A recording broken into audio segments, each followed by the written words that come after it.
자, 고려 무신 정권의 최고 권력자, 이걸 무신집정이라고도 부르는데요. 무신집정 가운데에서도 가장 강력한 권력을 행사했던 사람, 그리고 가장 오랫동안 권력을 누렸던 사람, 바로 최충원입니다. 23년 동안 권력을 잡고 있었고, 특히 중요한 것, 아들에게 권력을 세습시키는 데 성공했던 사람. 그래서 제가 색다른 최충원, 이렇게 별명을 붙였었는데요. 최충원 이야기입니다.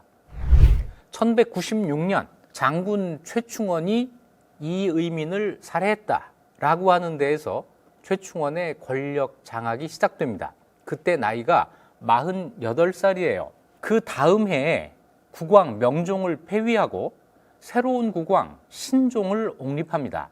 국왕까지 자기 마음대로 내쫓고 새로 결정해서 올리고 했으니까 최충원의 권력이 국왕 위에 있을 것이다. 충분히 짐작할 수 있죠.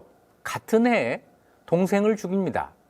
그때까지만 해도 최충원과 경쟁을 하고 있었던 동생 최충수를 죽이면서 그야말로 권력을 독점, 혼자 차지하는 상태가 됩니다. 자, 이렇게 되어 있을 때 뜻밖의 사건 하나가 있습니다. 만정의 난이 일어났고 이것을 또 진압합니다. 권력을 잡았다고 하는 것은 구체적으로 무슨 의미일까요? 뭘 잡았다는 걸까요? 권력, 이렇게 잡으면 되나요? 아니죠. 가장 중요한 것은 물리력입니다. 군대를 장악해야 돼요. 이 군대를 장악한 사람들이 무신 권력자니까 무신 권력자가 권력을 잡았다라고 하면은 당연히 군사력을 장악했다는 것부터 시작이 되는 겁니다. 그런데 이것만 가지고는 온전하게 그 권력을 행사할 수가 없어요.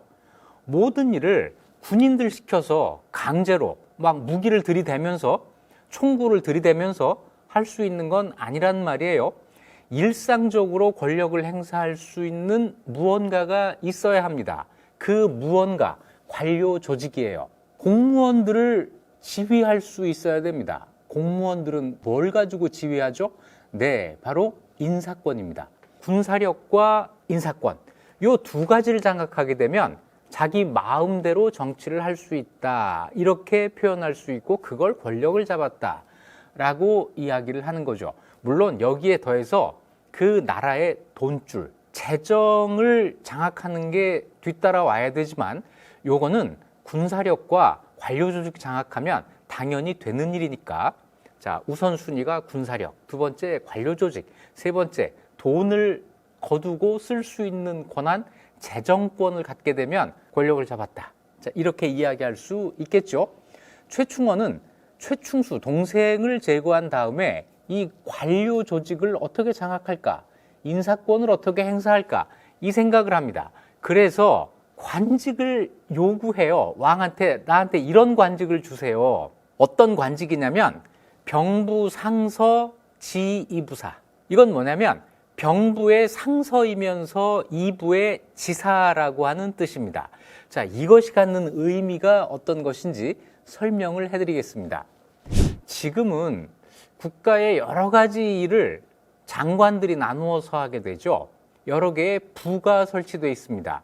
이 부가 하도 조변석계에서 지금 몇 개일지 계속 세다가 잊어버리고 다 기억하고 있으면 또 바뀌고 그러는데요. 잠시 흘러가는 이 시간에 각 부의 수는 19개입니다. 다시 얘기해서 장관이 19명 있다는 뜻이죠. 국가의 사무를 19개 분야로 나누어서 한 개씩을 맡는 거죠. 자, 그런데 옛날에는 10개가 넘어가지 않습니다. 6개면 충분했어요. 국가의 모든 일을 6개로 나눈다. 그래서 조선에서는 이호, 예병, 형, 공조, 6조가 만들어지는 거고, 고려에서는 이병, 호, 형, 예, 공, 부에서 6부가 만들어집니다. 부와 조는 등급의 차이가 있는 거예요. 고려의 부는 그 위에 있는 삼성과 함께 성부에서 황제국의 정치 제도가 되고, 조선의 의정부 6조는 황제국보다 한 등급 아래의 국가에 만들어지는 조직이 됩니다. 자, 고려는 황제국을 내세웠으니까 삼성 6부가 있었던 거죠. 이 육부가 나라의 온 사물을 나누어 갔는데 이걸 교과서에서 배울 때 육전체제 이렇게 배우셨죠? 이 육전체제, 나라의 모든 일을 6개로 나누면 돼 라고 하는 이 아이디어는 언제부터 시작이 되는 거냐면 아주 먼 옛날, 멀고 먼 옛날 중국의 주나라 때 주례라고 하는 책이 만들어지는데 이 주례에서 국가 사물을 6개로 나누는 육전체제를 처음으로 제시합니다.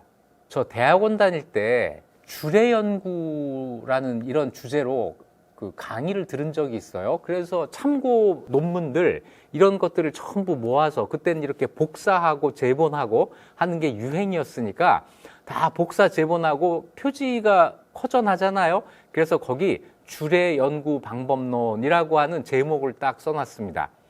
앞에만 쓴 게 아니라 옆구리에도 써서 이렇게 책꽂이에다가 꽂아놨을 거 아니에요?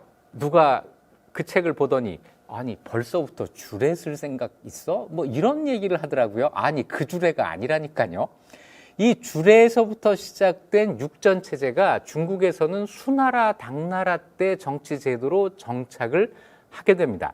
고려는 당나라 제도를 받아들였기 때문에 중서문화성, 상서성과 육부를 두게 됐던 것이죠. 이 육부에서 국가의 사물을 모두 나누어서 하는데 그중에 관리의 인사와 관계되는 부가 2개가 있습니다. 이부와 병부예요. 이부는 문신들에 대한 인사권을 장악했고 병부는 무신들에 대한 인사권을 행사하는 기관입니다. 자, 그러니까 전체 관리 가운데 문신은 이부에서 무신은 병부에서 인사권을 행사하게 된단 말이에요. 자, 최충원이 왕에게 아마 자기가 이걸 달라고 해서 받았을 텐데 얻은 관직이 뭐예요? 이부의 지사, 병부의 상서. 그러면 지사, 상서 이런 관직에 대한 설명이 좀 필요하겠네요. 육부는 모두 몇 개 관직으로 구성이 되는데요. 육부에서 가장 높은 관직을 판사라고 합니다. 이부 판사, 병부 판사 이런 식인데 요 뒤에 일사자로 끝나는 관직은 읽는 방법이 정해져 있어요. 판, 이걸 맨 앞으로 보내는 겁니다. 그래서 판이부사. 이부의 지사면 지이부사. 이렇게 읽어요. 자, 육부에는 맨 위에 판 무슨 부 사가 있고 그 다음에 상서가 있습니다. 상서는 당연히 일사자로 끝나는 관직이 아니니까 그냥 이부 상서, 병부 상서 이렇게 읽게 되겠죠. 그리고 그 다음에 지사가 있습니다. 지이부사, 지병부사 이런 관직이 있어요. 판사, 상서, 지사가 있고 그 아래 시랑, 낭중, 원해랑 이런 실무 관리들이 있습니다. 자, 여기서 중요한 것은 판사, 상서, 지사인데 판사는 중서문화성의 재신들이 겸하게 돼 있습니다. 중서문화성에는 재신의 자리가 5개가 있습니다. 가장 높은 자리가 문화시중인데 문화시중은 판이부사를 늘 겸하게 돼 있습니다. 2번째 높은 평장사는 언제나 판병부사를 겸해요. 그 다음 서열의 재상이 이병호부니까 판호부사를 겸하고 서열 4위의 재상이 판형부사를 겸하고 이런 식으로 재상이 겸하게 돼 있습니다. 상서는 겸하지 않는 이 육부의 독립된 관직이에요. 이부상서, 병부상서 뭐 이런 식으로 되는데 실제로 법에는 정해져 있지 않지만 실제로 임명되는 사례를 다 조사해 보면 이것도 겸직하는 경우가 많습니다. 누가 겸직하냐면 추밀원의 추밀들이 겸직을 해요. 그러니까 판사는 중서문화성의 재신들이 겸직하고 상서는 추밀원의 추밀들이 겸직을 하고 자, 3번째 지사도 타관 겸 다른 관직이 겸한다라고 되어 있는데 이건 제가 조사를 좀 해봤습니다.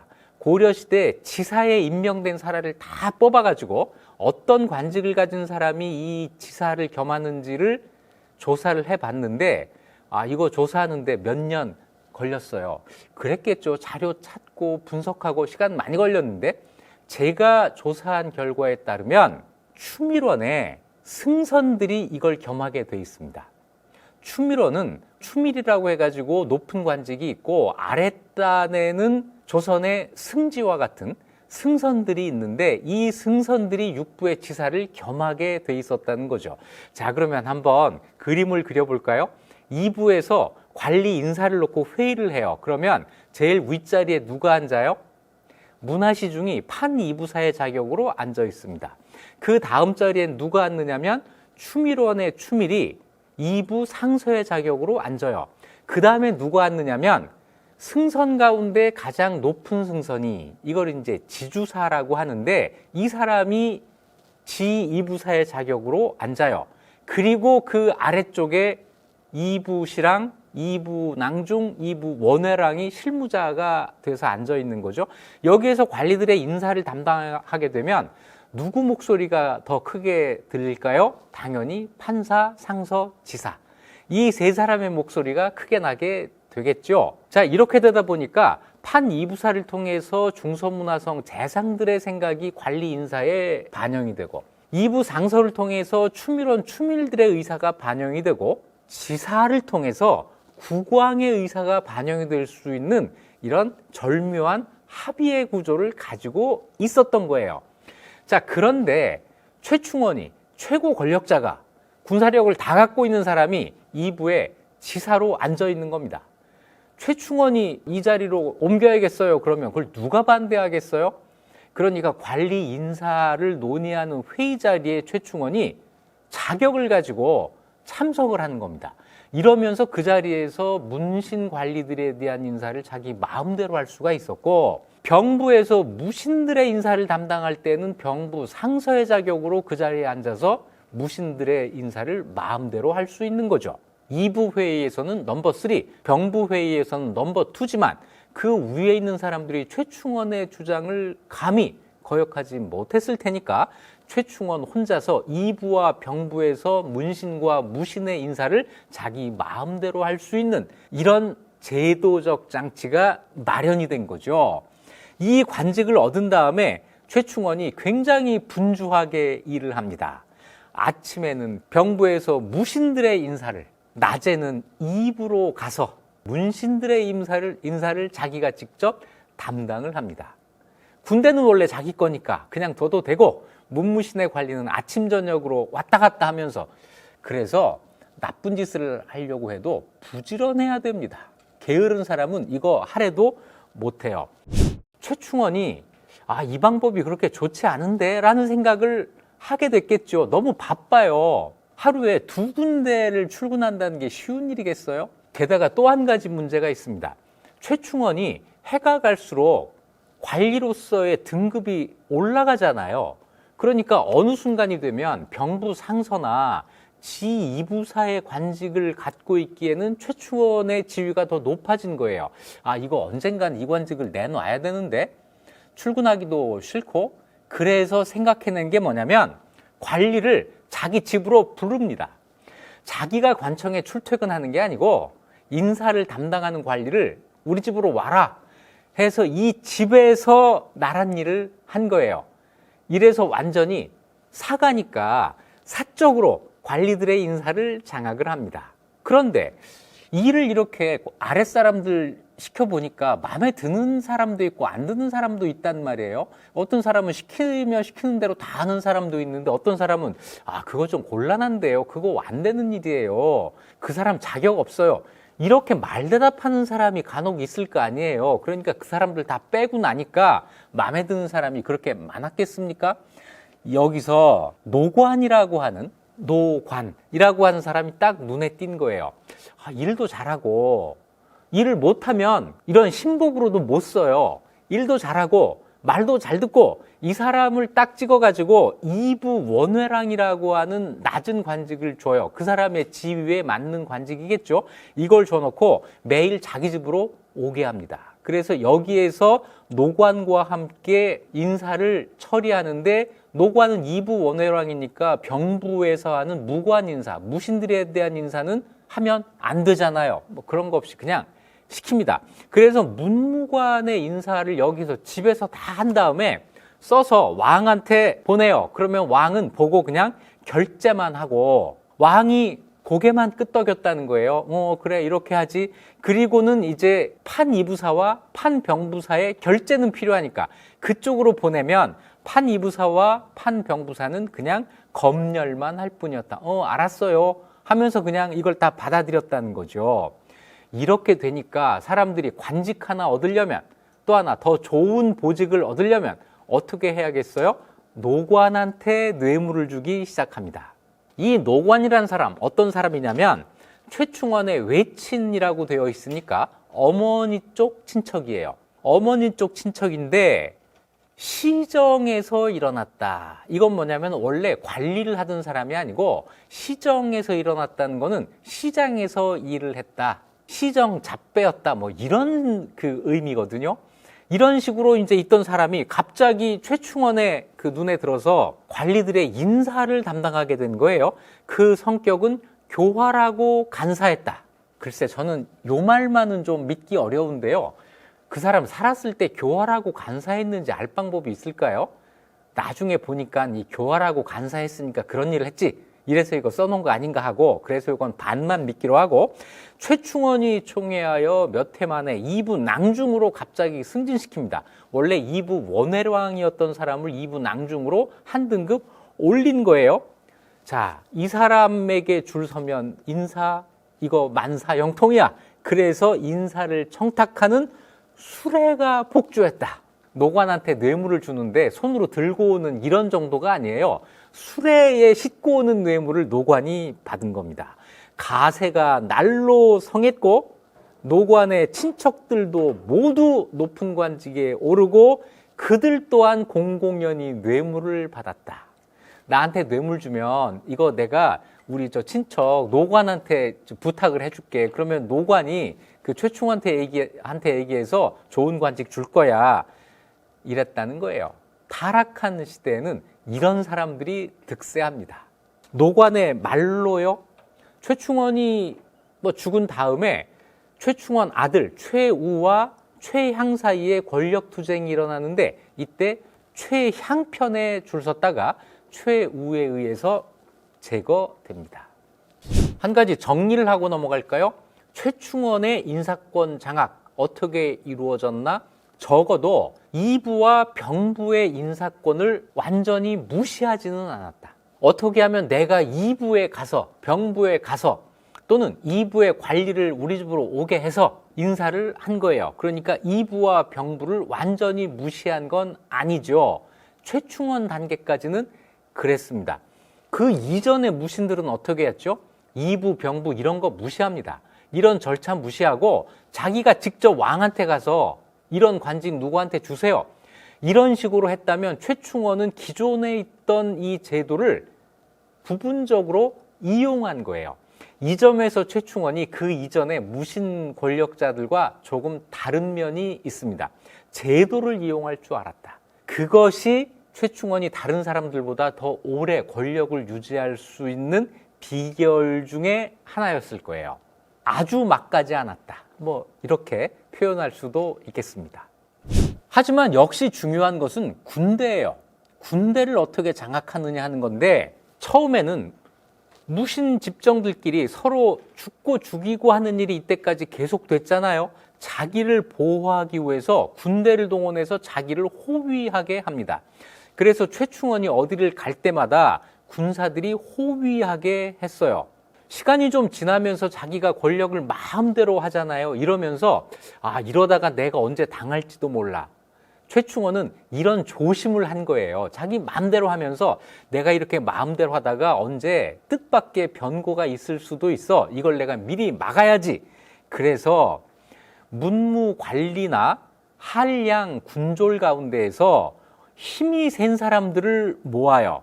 힘센 사람들을 모아서 6번, 1번, 2번, 3번, 4번, 5번, 6번 6개 조직으로 나누어서 교대로 자기 집에서 자면서 자기를 지키게 합니다. 이걸 숙직 또는 직숙이라고 하는 건데 그래놓고 이름을 도방이라고 붙입니다. 도방 어디서 들어보셨죠?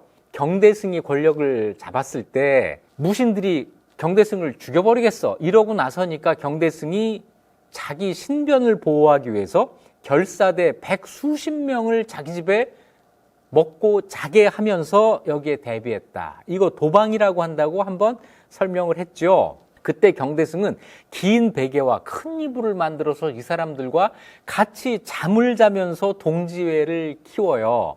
그러다가 경대승이 제거된 다음에 도방이 없어졌는데 최충원이 경대승보다 더 큰 규모로 사병 집단을 만들고 도방이라고 하는 옛날 이름을 갖다 쓴 거죠. 그가 출입할 때마다 이 도방이 둘러싸고 호위해서 마치 전쟁에 나가는 것 같았다. 이런 기록이 있습니다. 자, 이렇게 최충원이 관리 인사 다 하고 그러면 국가의 다른 정책은 누가 결정했겠어요? 당연히 최충원이 결정하죠. 최충원에 의해서 왕위에 오른 국왕 신종, 이 신종이 죽었을 때 신종에 대한 총평이 있어요. 고려사에는 왕이 죽으면 그 왕에 대한 평가가 짤막짤막하게 실려 있는데 이걸 왕에 대한 평가 왕찬이라고 합니다. 여기 보면 이렇게 돼 있어요. 신종은 최충원이 왕위에 세웠는데 사람을 살리고 죽이는 것, 관청을 설치하고 폐지한 것이 모두 최충원의 손에서 나왔다. 원래 왕권이 하는 일인데 국왕이 할 일을 최충원이 다 한 거예요. 그래서 이름뿐인 왕을 억지로 세워서 신민들의 위에 앉혔으니 마치 허수아비 같았다. 모구인, 나무로 만든 인형, 허수아비 같았다. 왕은 허수아비예요. 아무것도 못합니다. 그러면 높은 관리들, 재상들은 뭘 했을까요? 최충원 집권기에 재상들이 뭘 했는지를 보여주는 재밌는 사료 하나가 있습니다. 1201년 신종 4년 1월에 문화실랑 평장사 기용수와 참지정사 차약송이 중서성에 앉아 있었다. 문화실랑 평장사는 서열 2번째, 참지정사는 3번째, 서열 2위, 3위의 재상들이 앉아서 이야기를 하는 장면입니다. 차약송이 기용수에게 공작새는 잘 있습니까? 라고 물어요. 기용수가 집에서 공작을 키우고 있었던 거죠. 그랬더니 기용수가 물고기를 먹다가 가시가 목에 걸려 죽었습니다. 이렇게 대답을 해요. 그러면서 차약송한테 그런데 모란은 어떻게 키우고 있어요? 라고 물어요. 차약송은 집에서 모란을 키우고 있었던 거죠. 그러니까 차약송이 모란 재배법에 대해서 자세히 설명해 주었다. 듣고 있던 사람이 평가를 합니다. 재상들이 도를 논하고 나라를 다스리는 것이 할 일인데 이렇게 꽃 키우고 새 기르는 일을 조정에 나와서 이야기하다니 이게 어떻게 관료들의 모범이 되겠나. 그렇게 한가한 이야기는 하다니 참 한심해 라고 이야기를 한 건데 사실 이 사람들은 할 일이 없었어요. 최충원이 다 하니까. 그러니까 재상들은 놀아요. 놀 수밖에 없어요. 최충원이 뭐 하자 그러면 안 됩니다. 못하고. 하자면 네 알았어요. 이 말만 할 뿐이니까. 최충원이 참 심심했을 겁니다. 사람들이 전부 안 된다고 안 하고 다 자기 말 따르고 자기가 하자는 대로 다 하고 왕마저 허수아비 만들어 놓고 이런 상황이 된 거예요. 그런데 그렇다고 해서 모두가 다 고분고분 최충원에게 순종하기만 한 것은 아닙니다. 주로 낮은 관직에 있는 사람들은 부글부글해요. 백성들은 더 말할 것도 없습니다. 이 재상들도 자기 직을 걸고 최충원한테 그러면 안 됩니다. 이렇게 이야기를 했어야 되는 거죠. 목숨은 아니라도 직을 걸고 옳은 소리를 해야 그게 재상 아닙니까? 자, 하급 관리들 사이에서 불만이 터져나와요. 김준거, 김준광 형제가 있었습니다. 이 두 사람은 누구냐면 김영존이라는 사람의 아들인데 김영존이라는 사람 전에 한번 휙 지나간 적이 있어요. 김영존 이 사람 무신이었는데 그 당시 무신 집권기에 중서성과 추밀원에 무신들이 많아서 서로 힘자랑하고 뭐 그런 이야기 한번 나온 적 있잖아요. 이민 편에 나왔었는데요. 추밀원에서 지추밀원사 김영존과 추밀원 부사 손석이 서로 욕하고 꾸짖으니 마치 호랑이 두 마리가 으르릉거리는 것 같았다. 그러니까 거기 가서 맨날 내가 더 잘났어, 내가 더 힘세 하면서 맨날 싸우던 바로 그 김영존의 두 아들이 김준거와 김준광이었는데 최충원이 이 두 형제를 의심한 겁니다. 저것들이 언젠가 나를 배신할 것 같아. 그래서 먼저 손을 써요. 그래서 김준거는 황해도 황주로, 김준광은 경상도 상주로 지방관을 만들어서 좌천을 시켜버립니다. 그랬더니 김준거가 황주에 가서 일은 하지 않고 용사들, 힘 있는 장사들을 모집해서 매일 사냥을 다녀요. 이 사냥이라고 하는 게 동물을 잡는 것보다 군사 훈련의 의미를 가질 수가 있거든요. 그런데 그때 뒤에 다시 나올 사람입니다만 박진재라는 사람이 있어요. 최충원의 조카였는데 이 박진재가 또한 권력자여서 자기의 사병을 수백 명을 거느리고 있었다는 거예요. 그 박진재의 사병 가운데 이적중이라는 사람이 있었는데 김준거가 이 이적중과 내통을 한 겁니다. 이적중은 서울에 있었고 김준광은 황주에 있었는데 황주에 있던 김준광이 자기가 키워놓은 그 사람들, 사냥하면서 훈련시킨 그 사람들을 끌고 개경으로 잠입하는 일이 있었어요. 목표는 최충원 제거입니다. 그래서 거사, 일을 벌이려고 했는데 김준거의 장인 김순영이라고 하는 사람이 최충원에게 이 사실을 밀고 합니다. 이 장인이 사위를 고발할까? 일이 실패했을 때 나에게 미쳐올 화를 내가 미리 피할까? 갈등을 했겠죠. 그러다 결국 자기의 안전 쪽을 택한 겁니다. 최충원이 휘하에 군대를 보내서 아마 도방을 보냈겠죠. 김준거를 체포해서 죽이고 각처에 흩어져 있는 그 도당들도 죽이거나 유배에 보냈고 처자는 모두 노비로 삼았다. 그때 그 아버지 김영조는 살아 있었는데 늙었다는 이유로 죽음을 면하고 유배가 됐고 그 동생 김준광도 잡아 죽였다. 밀고 한 김준거의 장인 어떻게 됐을까요? 이 공으로 승진했다. 참 세상에 배신자는 언제나 눈앞에 보이는 이익을 꼭 차지해요. 하지만 길게 보면 말로는 언제나 행복하지가 않죠.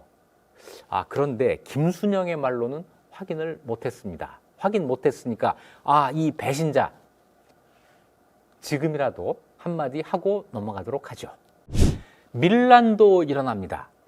밀란이 1170년 무신정변 이후에 전국에서 일어나다가 1196년 최충원이 집권한 다음에 사그라들었는데 그 밀란이 최충원 집권 이후에 한 번 더 일어납니다. 그것이 1202년 경주에서 일어난 이비 발좌의 난이라는 거예요. 이 발좌는 한자로 이렇게 씁니다. 그런데 이 발자가 발로도 읽히고 패로도 읽혀서 어떤 책에는 발좌가 아니라 패좌라고 쓰이기도 하는데 같은 이름을 기록한 동시대 사람 이규보의 동국 이상국집을 보면 이 발자로 돼 있어요. 그래서 저는 발좌가 맞는다고 생각을 합니다. 그래서 입이 발좌로 통일을 하겠습니다. 자, 난이 일어나니까 최충원이 문무 3품 이상 관리들을 소집을 하는데 이걸 조정해서 소집을 하지 않고 자기 집으로 불러요. 그러니까 최충원이 개인적으로 이 회의를 주재하면서 이 결정을 좌우하겠다고 하는 그런 뜻을 비친 거죠. 홈그라운드에서 아무래도 최충원의 생각이 좀 더 확실하게 반영될 수가 있겠죠. 자, 이래서 이제 강경책, 군대를 보내서 진압한다, 이런 것이 결정이 됩니다. 그런데 지방관이 보고를 해와요. 경주의 그 반란군이 항복을 청했습니다. 군대를 출동시킬 필요가 없습니다. 그랬더니 최충원이 화를 내면서 무슨 소리야? 군대를 출동시켜 토벌하도록 했다. 최충원은 언제나 밀란에 대해서는 강경책을 썼어요. 그래서 불필요한 정도로 군대를 보내서 철저하게 진압을 합니다. 그래야 다른 곳에서 일어나지 못한다, 이렇게 생각을 하겠죠. 그래서 군대가 파견이 됐는데 그 다음에 여름에 결국 진압이 되고 맙니다. 그런데 이비 발좌의 이 밀란에 대해서는 고려사에 조금 재밌는 이야기가 실려 있어서 소개를 해 보겠습니다. 적의 우두머리 이비 부자가, 이비와 그 아들이 또 있었던 거예요. 몰래 성황사에 가서 기도를 하는데 박수무당이 이 두 사람을 속여서 이렇게 말해요. 도령께서 병사를 일으키면 장차 신라를 부흥시킬 것입니다. 우리가 그걸 알고 기뻐한 지가 오래됐습니다. 오늘 다행히 뵙게 되었으니 청컨대 한 잔 올리고 싶습니다. 라고 했다. 이비 부자가 이 박수무당의 그 술을 받아 마신 거예요. 그래서 취했어요. 이 취한 이비 부자를 병마사 정원진이라는 사람에게 바쳤는데 이것이 처음부터 전부 정원신의 술책이었다. 그러니까 병마사로 파견된 정원신이 박수무당을 이렇게 자기 편으로 끌어들여서 제대로면 이 술을 마시게 해라. 신라 부흥 어쩌고 해가지고 기분 좋게 해서 술을 마시게 해서 취하면 내가 잡을게. 이런 꼼수를 썼다는 거죠. 이래서 경주의 반란이 진압이 돼요. 자, 이제 최충원이 모든 걸 다 평정한 겁니다. 하급 관리들의 반란도 평정했고 밀란도 평정했고 국왕은 허수아비고 재상들은 전부 공작새 키우는 얘기, 모란 키우는 얘기 이런 것만 하고 있는 내 맘대로 세상이 됐는데 최충원의 이 태평성대를 지탱해 주던 국왕이 세상을 떠납니다. 신종이 병이 들어요. 신종이 원래 즉위할 때부터도 최충원이 왕위에 올릴 때부터도 나이가 많았습니다. 그때 무려 54살이었거든요. 이 54살 왕이 왕위에 6년 있다가 등창이 났다. 이 등창이라는 건 뭐냐면요. 등에 부스럼이 나는 거예요. 곪는 겁니다. 등에 종기가 나는 건데 이거 종기 나면 고칠 방법이 없어요.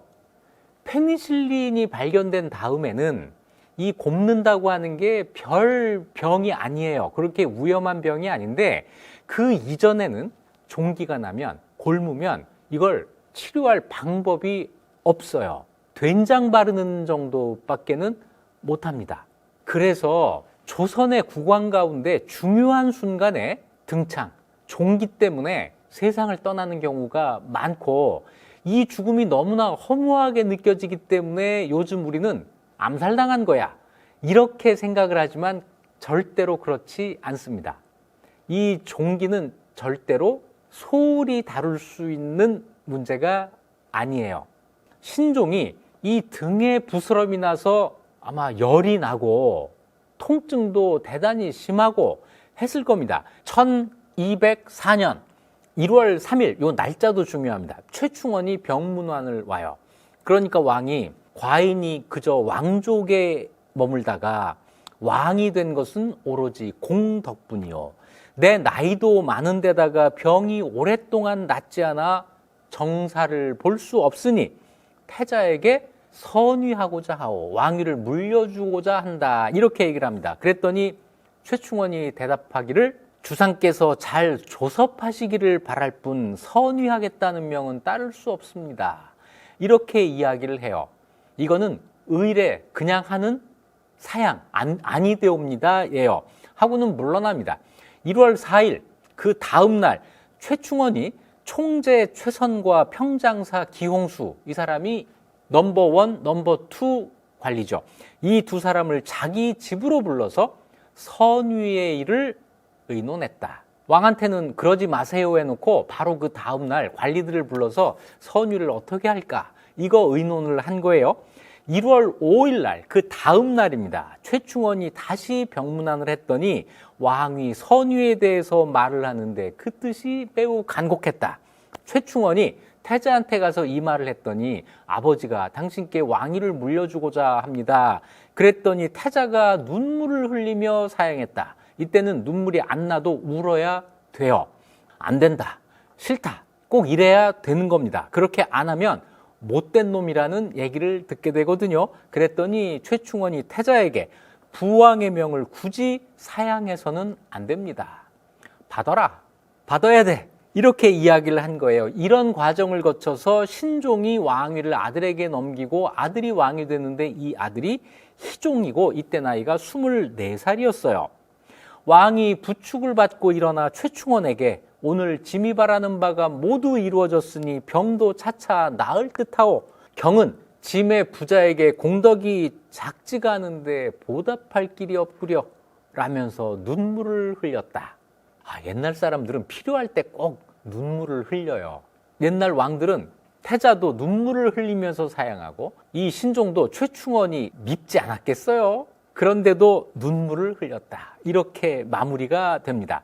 자, 이래서 신종이 왕위에서 물러나고 희종이 왕이 됩니다. 이 신종은 얼마 뒤에 세상을 떠나요.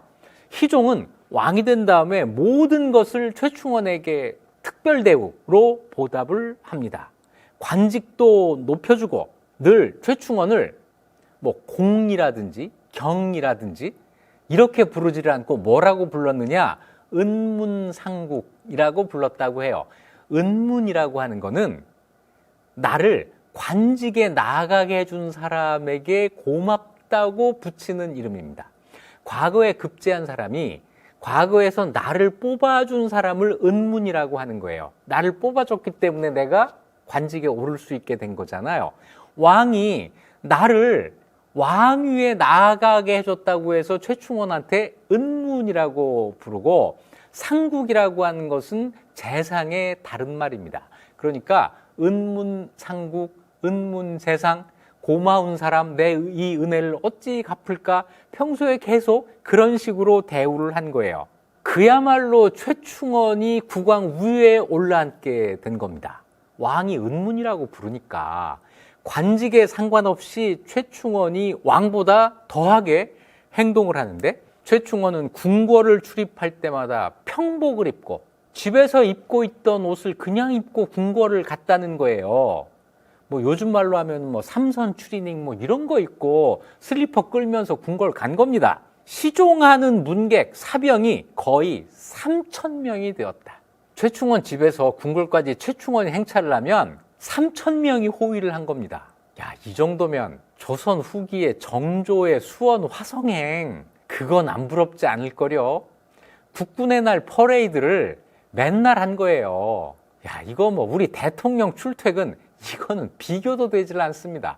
3,000명이 우르르 몰려다니면서 최충원을 호위한 거예요. 이때쯤 되면 신변의 어떤 불안함 이런 게 있어서 그런 게 아니에요. 왕 놀이를 한 거죠.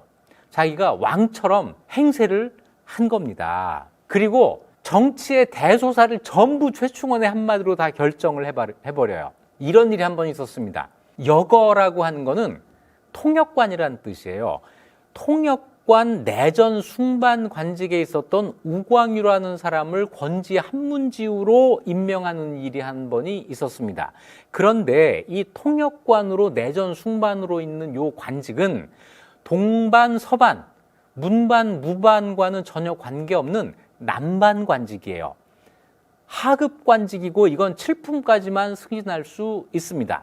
이 사람을 동반으로 바꿔주려고 한 거예요. 이랬더니 이건 예가 없습니다. 그런 경우는 없습니다. 사실 예가 있었죠. 언제 있었죠? 의종이 총애하는 환관 정함에게 권지 한문지우 관직을 주려고 거의 10년 동안 관리들하고 싸운 적이 있어요. 이때도 마찬가지입니다. 관리들은 그러면 안 됩니다 해가지고 반대를 해요. 그랬더니 최충원이 그냥 가볍게 그 반대하는 사람한테 어찌 평상시의 제도만 고집하는가 한마디를 딱 했어요. 그랬더니 반대하던 사람들이 곧바로 오케이 동의를 해서 이 임명장에 서명을 합니다. 말 한마디로 관리들을 전부 제압할 수 있는 사람, 이런 사람이 돼요. 희종이 최충원에게 높은 관직을 다 줬습니다. 더 높여줄 관직이 없어요. 그래서 관직을 만들어서 줍니다. 진강공 중서령이라고 하는 관직을 줘요. 최충원이 사양을 합니다. 내가 그거는 못 받겠습니다. 한번. 다음에 또 중서령 진강공 이걸 또 줘요. 그랬더니 최충원이 공이라고 하는 것은 진강공 할 때 그 공은 5등급 가운데 으뜸이 되는 겁니다. 무슨 5등급이냐면 공후백자남. 이 5등급이 있거든요. 이 가운데 무슨 공이 가장 높은 등급이니까 이건 내가 받을 수 없습니다. 또 한 가지, 중서령이라고 하는 것은 일반 관리가 받을 수 없는 관직입니다. 중서령은 문화시중보다 더 높은 관직이에요. 일반 관리가 올라갈 수 있는 최고 관직은 문화시중인데 이것보다 한 등급 높여서 중서령이 되면은 어떻게 되느냐? 관직에서 물러나는 거예요. 다시 얘기해서 퇴직한 관리에 명예직으로 주는 게 중서령인데 현직에 있는 최충원한테 이 관직을 주겠다고 하니까 최충원이 사양을 한 겁니다. 그래서 끝내 사양하고 받지 않았다. 뭐 알았어요 하면은 충분히 되겠지만 사실 이 상황에서는 그걸 받아야 할 뚜렷한 이유도 없는 거죠. 그거 안 받아도 내가 1등인데 이걸 내가 왜 받겠어요? 그거 받아가지고 괜히 사람들 구설수에 나오르고 이런 생각을 했겠죠. 자, 이래서 최충원 세상이 10년 정도 계속 갑니다. 이 10년 동안 정말 최충원은 누구도 경쟁할 수 없는 그런 사람이 돼 있었어요. 그럼에도 불구하고 최충원이 행여 혹시 나한테 저항할 수 있는 사람이 있을지 찾아 나섭니다. 글쎄 경쟁이 될까 모르겠는데 그게 누구였냐면 박진재라는 사람이에요. 박진재는 최충원의 생질 조카입니다. 최충원이 이민을 제거할 때 공을 세웠고 신종을 옹립할 때도 최충수와 최충원 사이에서 최충원 편을 들었고 최충수를 제거할 때도 결정적인 역할을 했던 사람이에요. 이 박진재가 당연히 성공 최충원과 성공을 같이 했으니 권력의 일부를 가지고 있었겠죠. 일찍이 1201년에 어떤 사람이 익명으로 방을 붙입니다. 요즘 말로 하면 대자보를 붙인 거예요. 여기 보면 장군 박진재가 외삼촌을 제거하려고 모의한다. 이렇게 써 있었던 거예요. 그냥 밑도 끝도 없이 누가 썼나도 모르게 이게 써 있는 겁니다. 이 말을 전해 듣고 최충원이 으잉 한 거예요. 그렇단 말이야. 그런데 최충원도 이 말을 완전히 믿지는 않은 것 같아요. 그냥 그런 말이 있구나 하고는 그냥 몇 년이 그냥 지나가는 걸 보면 최충원이 이 말을 심각하게 받아들이지 않았던 거죠. 그런데 박진재가 이제 시간이 지나면서 승진을 합니다. 자, 최충원을 도와서 권력을 잡을 때 그때 장군이었는데 시간이 지나면서 이제 대장군으로 승진을 했어요. 그렇게 되니까 이 박진재가 거느리는 문객, 자기도 사병을 거느리고 있었는데 이 사병의 수가 최충원의 사병 수와 맞먹었다. 최충원 사병이 수천으로 계산이 되잖아요. 최충원이 행차할 때 3,000명이 호위했다.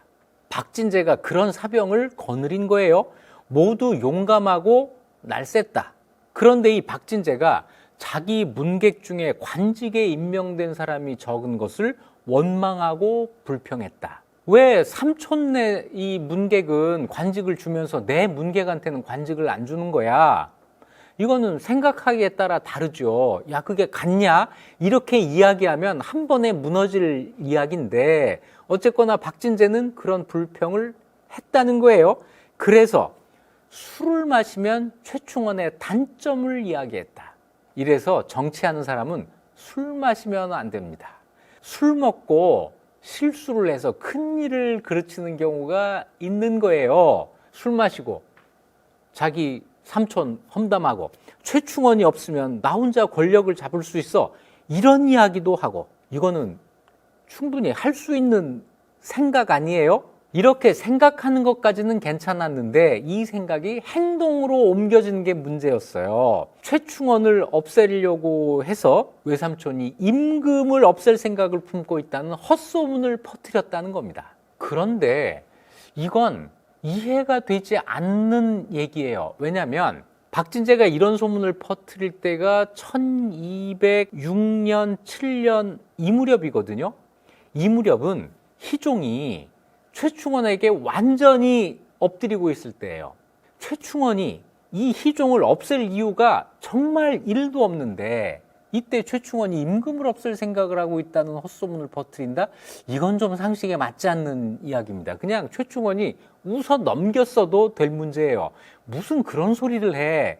이럴 수도 있었는데 이것이 점점점, 그렇죠, 요즘 말로 하면 빌드업이 된 겁니다. 점점 이렇게 얘기가 점점 커져요. 그래서 결국에는 최충원이 박진재를 불러서 1207년 5월 달에 섬돌 아래에서 박진재가 최충원에게 인사를 해요. 그러니까 가까이 와라. 가까이 오도록 하고는 내가 어찌하여 나를 해치려고 하느냐. 다짜고자 이렇게 큰 소리로 말하고 좌우의 명에서 포박을 시켜요. 그리고 다리 힘줄을 끊어버렸다. 야, 이렇게 제거할 수가 있어요. 그리고는 백령진으로 유배를 보내버립니다. 여기로 간 박진재는 수개월 뒤에 병들어 죽었다. 박진재가 거느리고 있던 문객들도 먼 섬으로 나누어 유배했다. 이거 너무 쉽지 않아요? 야, 너 이리 와 했더니 혼자 가고, 혼자 간 그 사람을 포박해가지고 다림줄 끊어버리고 섬으로 유배 보내고, 너무 쉽게 처리가 되잖아요. 그래서 저는 박진재 제거는 최충원이 만들어낸 이야기다, 이런 심증을 강하게 가질 수밖에 없습니다. 만일에 박진재가 이 기록대로 진짜 최충원을 제거할 생각이 있었다면 최충원이 불렀을 때 혼자 이렇게 가지 않았겠죠. 군대를 끌고 가거나 뭔가 자기를 보호할 수 있는 장치를 만들어 놨겠죠. 하다못해 USB를 방송사에 넘겨놓고 내가 못 돌아오면 이거 방송해 주세요. 아, 제가 너무 영화를 많이 봤습니까? 안전장치가 전혀 없었잖아요. 이렇게 쉽게 섬으로 유배당할 사람이 최충원과 경쟁을 했다? 믿을 수 없다입니다. 이거는 제가 볼 때는 희종이 왕이 된 다음에 정말 모든 것을 얻게 된 최충원이 그나마 조금의 가능성을 가지고 있는 박진재를 이를 꾸며서 없앤 거라고 생각이 돼요. 자, 이렇게 해서 권력을 더욱더 공고히 합니다. 그런데 이때 박진재까지 전부 제거를 했는데 작은 소동 하나가 일어납니다. 박진재를 제거한 게 1207년인데 1209년에 청교역이라는 역이 있어요. 이 청교역은 개경과 판문점 사이에 있었던 역입니다.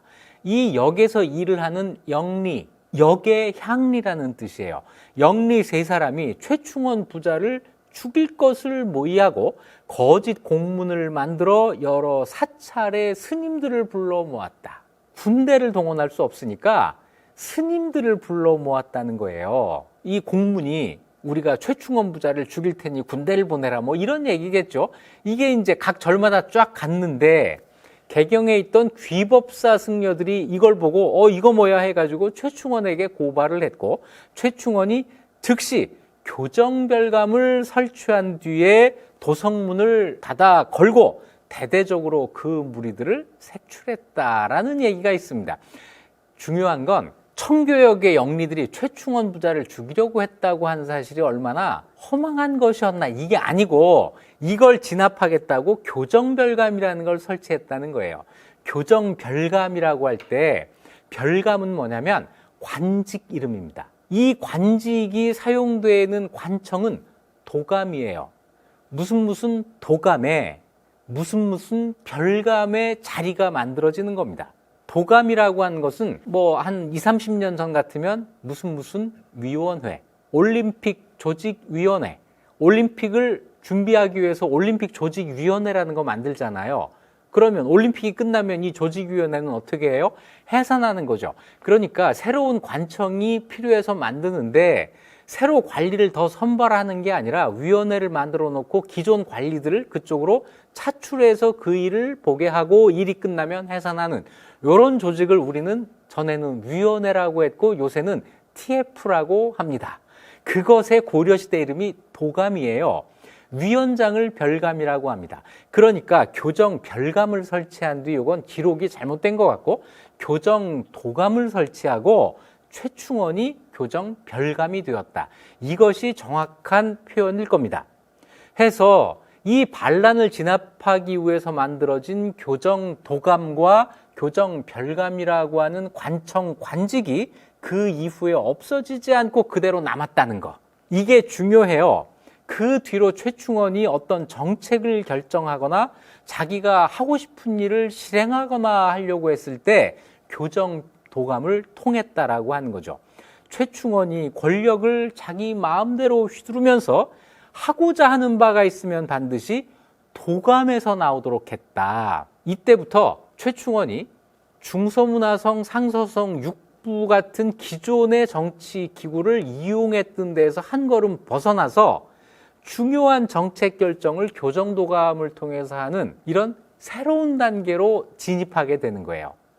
최우가 권력을 세습한 다음에도 그렇게 했다. 그런데 지금 최충원이 교정별감이 되었다든지 최우가 교정별감이 되었다는 기록은 나오지 않습니다. 최우 아들 최항도 교정별감이 되었다는 기록이 안 나오는데 그 다음부터 나와요. 최항의 아들 최의가 교정별감이 되었다. 최항이 죽은 다음에 김준이 교정별감이 되었다. 김준을 제거한 다음에 이면이 교정도감으로 삼았다. 이거는 교정별감으로 가야 될 것 같고, 이면이 죽은 다음에 임유무를 교정별감으로 삼았다. 이래서 교정도감이라는 관청이 계속 유지되고 교정별감이라는 관직도 계속 유지가 되면서 무신 집권자의 당연직으로 사용된 것이 아닌가라고 지금 추정을 하고 있습니다. 그래서 이 교정도감이 무신 정권의 정책 결정기구였다라고 보게 되는 것이고, 그렇다면 일본과 비교했을 때 일본 막부와 교정도감이 같은 것이 아닌가 라고 보게 된다는 거죠. 하지만 그렇게 보기에는 교정도감이나 교정별감에 대한 기록이 너무 적어서 이 정도까지만 추론할 수가 있습니다. 자, 어쨌거나 이때 교정도감이라고 하는 게 설치가 돼요. 자, 이래서 최충원은 이제 자기에게 도전할 수 없는 정말 고려의 제1인자가 되죠. 이런 상황에서 민심은 어땠을까요? 네, 흉흉합니다. 뭔가 안정이 안 되는 거예요. 사람들이 다 불만은 있는데 불만을 표출할 수 없게 될 때 사람들에게 그게 쌓이는 거죠. 고려에서도 그런 일이 있었어요. 뉴스 하나가 있습니다. 최충원이 자기 집을 새로 지어요. 남의 집 100여 채를 부숩니다. 나 여기 집 질 거야 해가지고 기존에 있던 집 100여 채를 부숴요. 이 정도면은 재개발급 이 되는 거죠. 집 한 채 짓겠다고 100채를 부숴요. 웅장하고 화려하게 이 집을 짓는데 집터의 크기가 몇 리, 1km, 2km 이 정도의 가로 세로 규모로 집을 짓는 겁니다. 그러다 보니까 대궐과 크기가 비슷했다. 이걸 짓느라고 토목공사가 대단해서 온 나라가 시끄러웠는데 그때 유언비어가 떠돕니다. 사회가 불안하고 사람들의 불만이 쌓이게 되면 그 불만이 엉뚱한 곳으로 표출되는 거예요. 그 가운데 하나가 유언비어입니다. 요즘 말로 하면 가짜뉴스. 사내아이와 계집아이를 몰래 잡아다가 오색옷을 입혀서 집에 뇌 모퉁이에 묻으면 토목공사를 할 때 해로운 기운을 물리친다. 그러니까 이 공사를 하면서 해로운 기운이 이 집에 들어온 것을 막기 위해서 아이들을 생매장한다는 이런 유언비어가 터진 거예요. 그랬더니 아이를 가진 사람들은 모두 아이를 깊이 숨기고 심지어는 아이를 안고 업고 멀리 도망가기도 했다. 진짜로 자기 아이가 그렇게 될까봐 두려웠던 거죠. 이 틈을 타고 무뢰배들이, 이 무뢰배라고 하는 게 요즘 말로 하면 뭐 양아치 이런 말인데, 이 양아치를 점잖게 무례한 무리 해서 무례배 이러는 거죠. 일부러 어린아이를 잡아다가 그 부모가 놀라 후하게 돈을 주면 그제야 아이들을 보내주었다. 유괴, 인신매매 이런 범죄가 일어난 거예요. 그런데 여기서 한 가지 중요한 점, 돈을 받으면 꼭 돌려줬다. 요즘은 이조차도 못하는 일이 많잖아요. 아무튼 이런 일이 벌어진 겁니다. 최충원이 아차한 거예요. 나 때문에 이런 일이 생기다니, 내가 최고 권력자로서 책임이 아주 없지 않다 해가지고 어사대의 명령을 내려 시가지에 방을 붙입니다. 인명은 매우 중요한데 어찌 사람을 땅에 묻어 재앙을 물리친단 말인가. 어린애를 잡아가는 자가 있으면 붙잡아 신고하라. 그제서야 유언비어가 겨우 가라앉았다. 이건 유언비어를 힘으로 억누른 거죠. 유언비어가 나오게 되는 근본 원인을 최충원은 찾으려고 하지 않은 거예요. 이 사회 불안의 원인이 자기에게 있다고 하는 사실을 알았어야 되는 거예요. 그래서 자기 스스로 고쳤어야 되는데 나는 아무 잘못 없고 나는 고칠 것 없고 니들이 고쳐라. 이게 최충원의 기본적인 자세죠. 이런 최충원을 드디어 암살하겠다는 시도가 일어납니다. 최충원을 암살하겠다고 나선 사람은 바로 놀랍게도 국왕 희종이었어요. 왕이 도저히 그대로 두지 못하겠다 해서 왕이 최충원을 암살하려고 해요. 최충원이 궁궐에 가서 왕을 아련합니다. 자, 이제 최충원을 만난 다음에 왕이 내전으로 들어가요. 이제 빠이빠이 하고 들어간 겁니다. 그랬더니 환관이 와서 최충원한테 왕명으로 술과 음식을 내릴 것입니다 하면서 이 사람들을 궁궐 깊이 유인했어요. 궁궐 안으로 들어갔는데 갑자기 복도에서 10여 명이 무기를 들고 돌진해서 최충원의 수하들을 공격한 겁니다. 이 10여 명 누구였을까? 주로 스님들.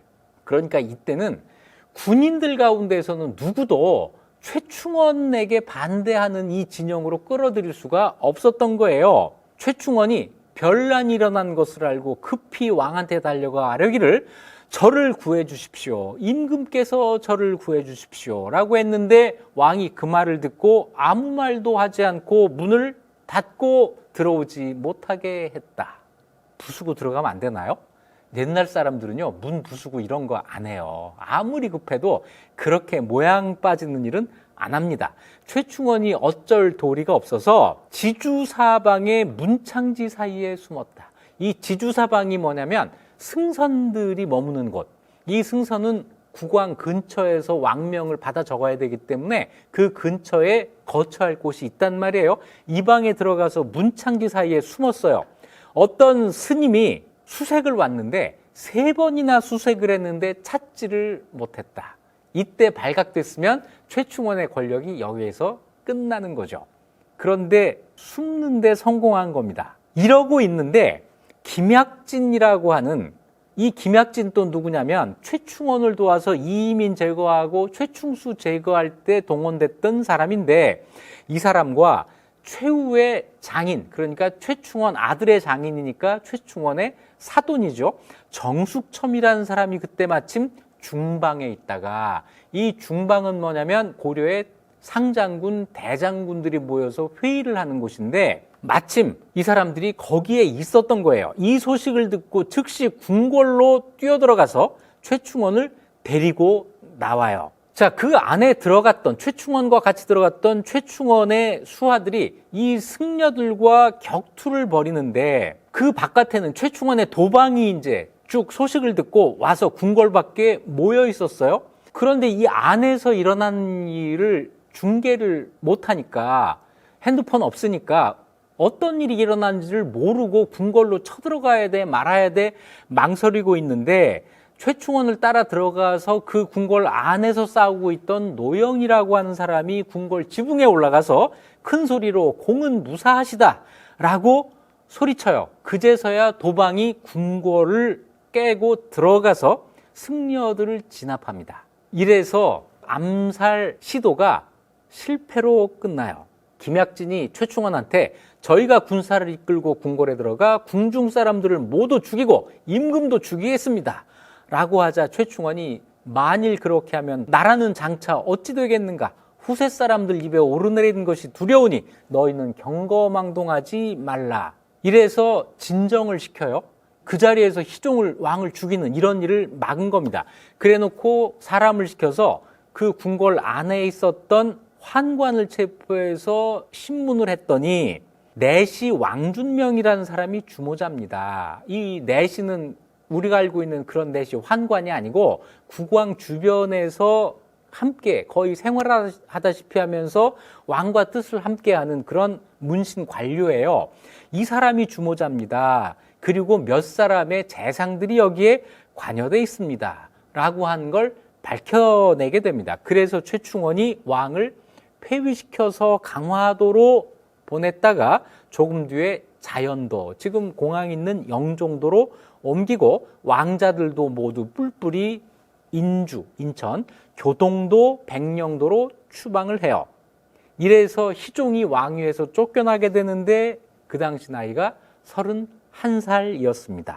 희종에 대해서는 나중에 평가가 한때의 그 기분, 저자가 하는 이 욱하는 그런 감정, 그리고 그것을 알고 있었던 주변 몇몇 사람들의 경박한 모사에 귀를 기울였다. 그래서 한때 울분을 풀려고 하다가 축출당했으니 참 슬프다라고 하는 평가가 붙어 있는데, 적어도 무신 집권기 100년 동안 무신 권력자를 직접 제거하려고 했던 유일한 국왕이 이 희종입니다. 비록 실패로 끝났지만 100년 동안 왕권을 그렇게 억압하는 무신 권력자를 국왕이 제거하려고 한 시도가 한 번도 없었다고 하면 고려 왕실이 너무 우습게 보이는 일이죠. 어쨌거나 비록 실패했어도 그런 시도를 한 번 했다는 것만으로 희종의 이 시도는 의미가 있다고 저는 생각을 합니다. 언제나 이길 것 같아서 그 간 보고 그리고 싸우는 거 아니에요. 질 게 뻔해도 안 싸우면 역사가 아무도 안 싸웠다고 기록을 하게 되는데, 이게 싫어서라도 싸울 때 싸워야 된다. 희종은 그 일을 했다. 희종의 말년은 정말 고난의 연속입니다. 왕위에서 쫓겨날 때 31살이었단 말이에요. 폐위돼서 강화도로 갔다가 자연도, 영종도로 갔다가 1215년에, 그러니까 4년 뒤에 최충원이 교동도로 옮기라고 해요. 영종도에서 교동도로 옮기라고 해요. 그랬더니 파견됐던 관리가 와서 왕이 놀라서 어쩔 줄을 몰라 했습니다. 지금 유배간 곳에 먹을 것과 쓸 물건이 너무 부족해서 쌀 6섬이 전부였습니다. 너무 불쌍해요. 이렇게 보고를 하니까 최충원이 안색을 바꾸고 모진 소리로 말하기를, 내가 관대하지 않았다면 왕 부자의 목이 오늘날까지 붙어 있겠느냐. 왕준명 사건, 그러니까 희종이 최충원을 죽이려고 했던 그 사건만 생각하면 내 머리털이 곤두선다. 살아있는 것만도 고맙다고 여겨라. 이랬다는 거죠. 그런데 그 뒤로 한참을 더 살아요. 1227년에, 그러니까 교동도에서 무려 12년을 있다가 갑자기 희종 복위 시도가 있습니다. 이것 때문에 그때 최고 권력자였던 최우에 의해서 강화도로 옮겼다가 또 교동으로 옮겼다가 1237년에 57살의 세상을 떠납니다. 31살의 왕위에서 쫓겨나고 무려 26년 동안 유배 생활을 하고 세상을 떠난 거죠. 그래도 희종이 없었다면 무신 정권에 대항한 왕이 아무도 없었다. 이렇게 기록이 됐을 텐데 그렇게 하지 않게 되었다. 희종을 쫓아내고 희종의 아들들까지 전부 쫓아내요. 그리고 그 다음 왕을 누구로 세우느냐면, 먼저 왕위에서 쫓겨났던 명종의 아들 강종입니다. 명종의 아들을 불러내서 왕을 시켜요. 이 강종은 1197년에 명종이 폐위될 때 강화도로 추방이 되어 있었는데, 이 강종을 개경으로 불러들였다가 왕위에 세웁니다. 그때 이미 나이가 60살이었어요. 60살의 왕이 됩니다. 60살의 신입 왕, 이건 너무 좀 생소하지 않아요? 그래서 이 강종 옹립에 더 중요한 것은 그 아들이에요. 강종을 왕으로 세우고 그 아들을 태자로 만드는 걸 동시에 진행합니다. 강종이 이미 60살이니까 얼마 못 살 테니까 그 다음 왕까지 결정을 한 거죠. 그 다음 왕이 고종이에요. 이래서 강종, 고종 부자가 고생 끝 개경으로 돌아와서 왕과 태자가 되는 거죠. 과연 강종은 왕위에 오른 지 2년 만에 1211년에 왕이 되었다가 1213년에 병이 들어 세상을 떠납니다. 그리고 그 다음에 고종이 즉위하게 되는데요. 강종은 불과 2년 동안 왕위에 있었지만 그 아들 고종은 그 이후 무려 46년 동안 왕위에 있는 고려 국왕 기록을 세웁니다. 22살의 왕이 돼서 68살까지 46년 동안 왕위에 있는데 고려가 474년 동안 존속하잖아요. 이때 왕이 몇 명이었을까요? 모두 34명입니다. 그래서 한 사람당 평균 재위 기간을 계산해 보면 13.97년이에요.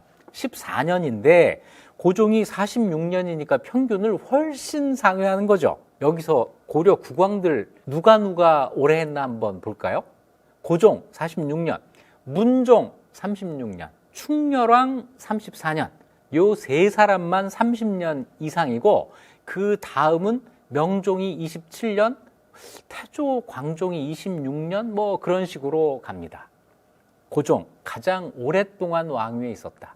고종이 왕위에 있는 46년 동안 고려에는 굉장히 중요한 사건, 어마어마하게 큰 사건이 있습니다. 뭐죠? 몽골과 전쟁을 치렀다. 몽골과 전쟁을 1231년부터 1259년까지 하게 되는데 이 전쟁 기간 28년이 모두 고종 재위 기간에 들어가 있어요. 몽골과의 전쟁 동안 국왕이 바뀐다면 결코 좋지 않았겠죠. 고종은 그냥 오래 자리에 있는 것만으로도 도움이 된 사람입니다. 그것만이 아니에요. 고종이 왕위에 있는 이 동안 무신 권력자가 교체가 됩니다. 최충원, 최우, 최황, 최의 이렇게 교체돼서 마지막에 최의가 죽고 김준이 권력한 것까지를 고종이 다 보게 되는데 그 공식이 있었죠.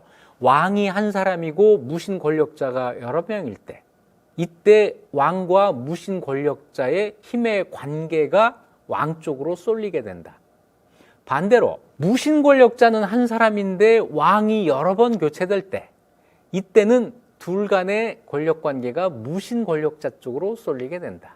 최충원이 혼자 있는데 여기에는 명종, 신종, 희종, 강종, 고종 이렇게 되면 최충원의 권력이 더 세질 수밖에 없는 거죠.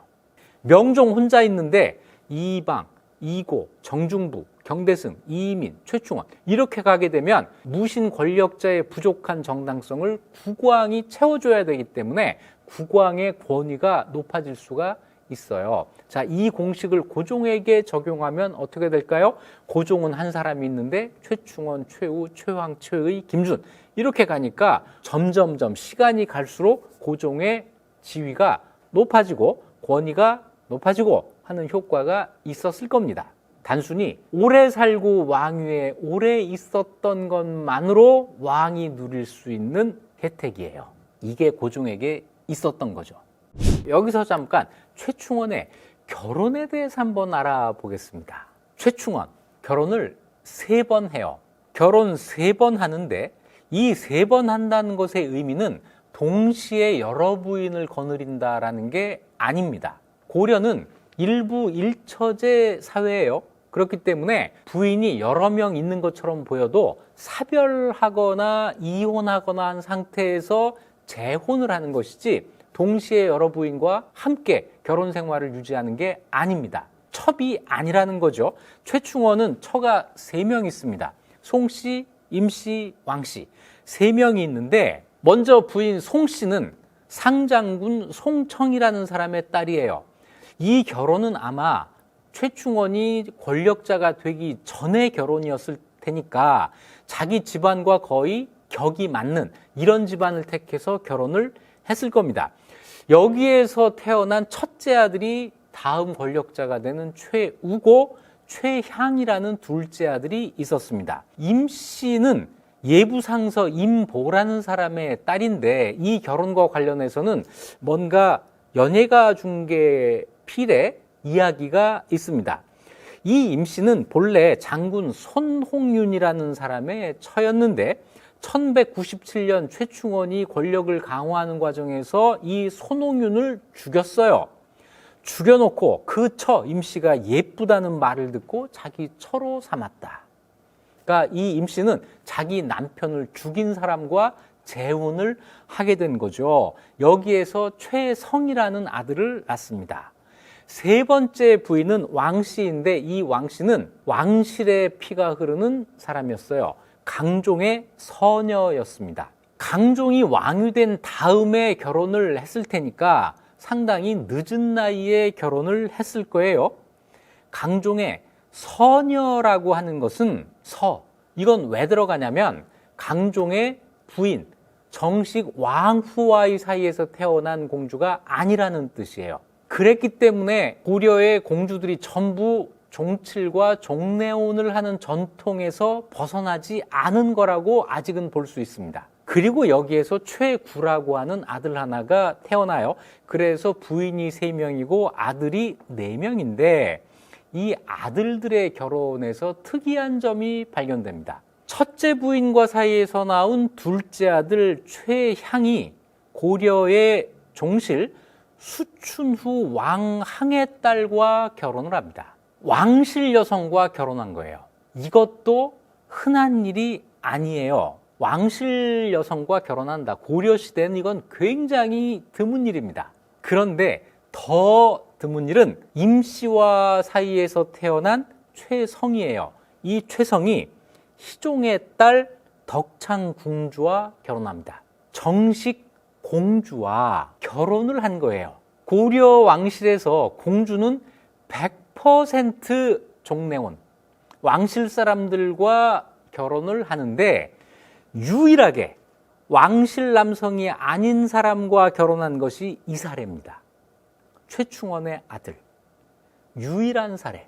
그래서 최충원의 본인 결혼도 그렇고 아들 때의 결혼을 보면 조금씩 왕실에 스며들고 있었다. 이렇게 이야기할 수 있습니다. 특히 희종의 딸과 결혼한 최성은 종실의 반열에 들어섰다라는 평가까지 들어요. 왕족과 같은 대우를 받게 됐다. 이렇게 이야기할 수 있는 거죠. 나중에 보면 고종이 최충원에게 왕씨성을 하사합니다. 왕씨가 된 거예요. 점차 왕실에 스며든다. 자, 이 표현이 아주 적합하죠. 실제로는 국왕을 능가하는 힘을 가지고 있었다. 그러면서도 왕실의 권위를 어떻게든 이용해 보려고 했다. 이렇게 볼 수 있겠습니다. 최충원의 이 1인 독재 체제는 외부로부터의 충격 때문에 도전을 받게 됩니다. 고종 때 거란족이 고려를 침략해 온 적이 있어요. 고려 거란 전쟁은 이거보다 200년 전에 고려 현종 때 강감찬도 나오고 최수종도 나오고 뭐 이런 전쟁이지만 그 거란이 1216년에 고려를 침략해 온 적이 있습니다. 그래서 이 거란을 앞에 거란과 구별하기 위해서 거란 유종이라고 하는 것은 남아있는 무리 뭐 이런 뜻이 되는 거죠. 거란 유종이라고 고려사는 구별해서 표기를 하고 있습니다.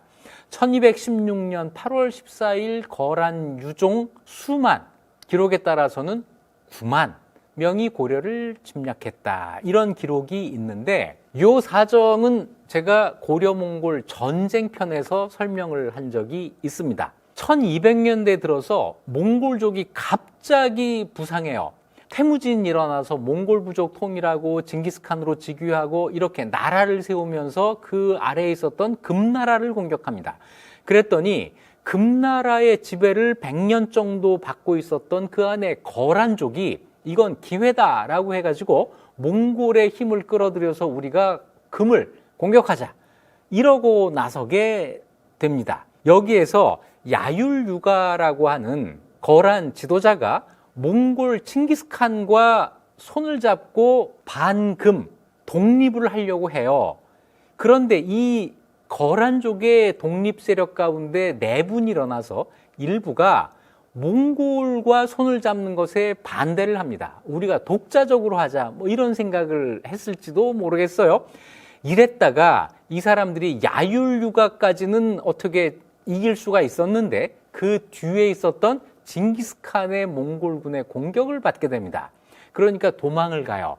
도망을 가다가 우리 편에서 보면 도망을 오게 된 거예요. 압록강을 건너서 고려로 밀고 들어오게 되는데 이걸 거란 유종의 침략이라고 합니다. 이런 상황이 막 벌어지고 있을 때 고려의 최고 권력자가 최충원이었다고 하는 거죠. 최충원은 과연 그런 사실을 알았을까? 아마 뭔가 일이 벌어지고 있는데 자세히는 잘 모르겠다. 이 정도가 아니었나 생각이 되는데요. 근거가 있습니다. 1211년에 금나라에 보냈던 사신이 가는 길에 몽골군에게 죽임을 당한 일이 생깁니다. 사신이 가는 길에 죽었어요. 이 일이 무슨 일인가 봤더니 금나라를 공격하는 웬자들, 이게 몽골이라는 사실까지는 몰랐고 무슨 일인가 벌어지고 있구나 하는 거는 알게 됐겠죠. 그 해에 금에 보냈던 사신들이 길이 막혀서 돌아오는 일이 연거푸 벌어집니다. 그로부터 5년 뒤에 1216년에 금에서 고려에다가 군량과 군마를 보내달라고 요청을 해와요. 뭔가 금이 자기 힘으로 수습하지 못할 정도의 큰일이 벌어지고 있다는 사실은 고려에서 틀림없이 알았을 겁니다. 그런데 문제는 제대로 대비하지를 않았다는 거예요. 이때 이런 기록이 나옵니다. 최충원이 나라가 부유하고 군사가 강성하다고 스스로 장담해요. 자기 혼자 우리 부국강병해 이렇게 자기 혼자 생각을 하고 변방에서 급보가 올라오면 지금 전쟁이 벌어지고 있습니다. 거란 유종이 침략해 왔습니다. 이러면 작은 일로 어찌 역마를 귀찮게 하고 조정을 놀라게 하는가 해가지고 보고한 사람을 처벌했다는 거예요. 쓸데없는 소리 하지 마 이렇게. 그랬더니 변방의 장수들이 적병이 저기 와서 한 성을 2-3개 정도 함락시킨 다음에야 보고를 해야 되겠구나 해가지고 전부 보고를 안 한 거예요. 실제로 거란 군대, 거란 유종 수만이 고려를 들어왔는데 아무런 대비를 안 하고 있었던 겁니다. 권력을 갖고 있던 사람의 책임이죠. 최충원의 잘못입니다. 그때 사람들도 모두 전쟁에 대해서 두려움을 가지고 최충원을 원망했다. 이런 기록이 나와요. 전쟁이 벌어진 겁니다. 거란군이 고려를 쳐들어오면서 전쟁이 벌어져요. 고려가 언제 이후에 이런 전쟁이 없는 거죠? 1019년. 귀주대첩으로 전쟁이 끝난 다음에 이때까지 큰 전쟁이 없어요. 1216년. 198년 만에 전쟁이 시작된 겁니다. 우리 임진왜란 때랑 거의 비슷해요. 200년의 평화 끝에 전쟁이 온 것인데 전쟁이 일어났을 때 최충원에게 억눌려왔던 사람들의 불만이 폭발하는 일이 생깁니다.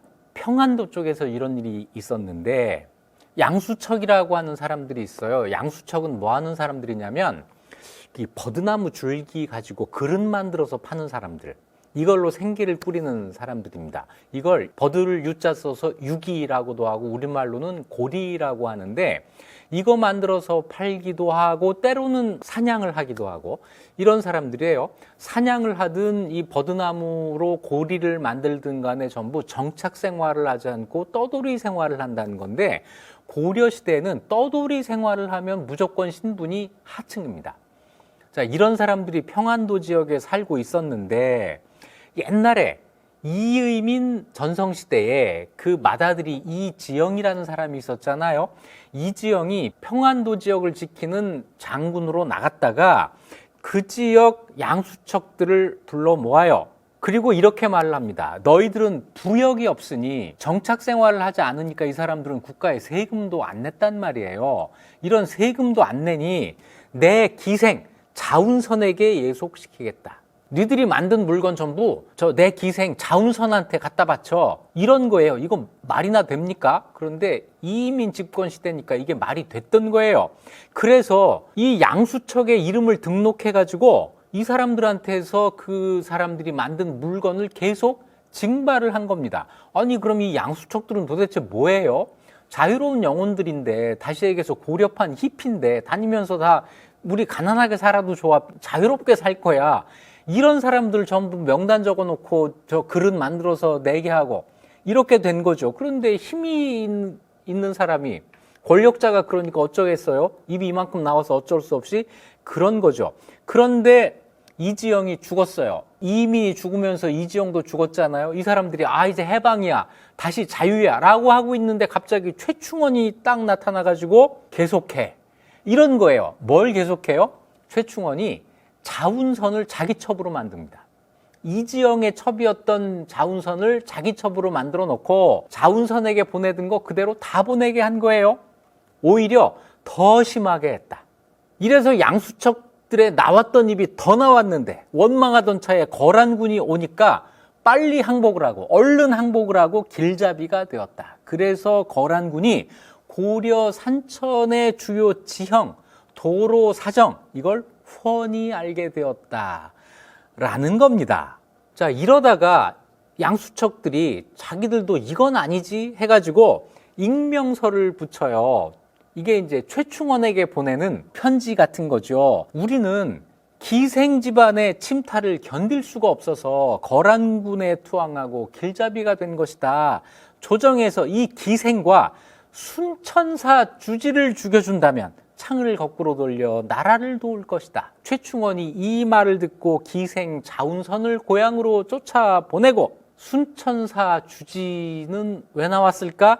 이 순천사 주지가 세력을 믿고 제멋대로 행동하며 기생과 문란한 짓을 벌였는데 자운선하고 연결이 돼 있었던 거예요.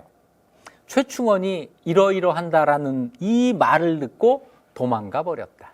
큰일 날 뻔한 거죠. 아니죠. 큰일이 일부 난 거죠. 거란군이 왔을 때 그들은 고려의 지형을 전혀 모르는데 고려에 불만을 갖고 있던 사람이 이 거란 유종을 돕는 일이 생긴 겁니다. 왜 이런 일이 생겼을까? 고려 사회 안에 불만 요소가 팽배해 있었던 거예요.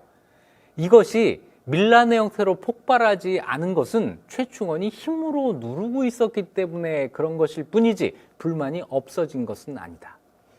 어떤 이유로 해서 이 누르는 힘이 약화되면 언제라도 터질 수 있는 시한폭탄 같은 것을 고려가 안고 있었던 것이고 양수척의 배신이 그 하나의 사례가 되는 거죠.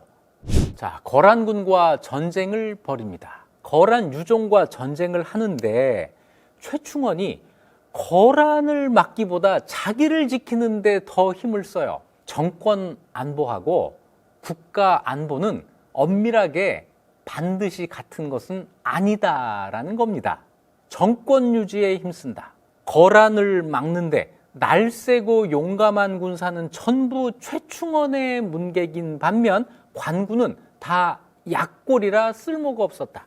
봐서 좀 쓸만하면 너 와서 나를 지켜. 그리고 저기 노인, 어린아이 이런 사람들 전부 모아가지고 전방으로 보내고 있었던 거예요. 최충원이 이렇게 자기 가병을 모아놓고 사열할 때 몇 겹으로 편성된 부대가 2, 3리, 몇 겹으로 줄을 선 군대가 그렇게 길게 늘었을 정도로 최충원의 사병이 많았다는 겁니다.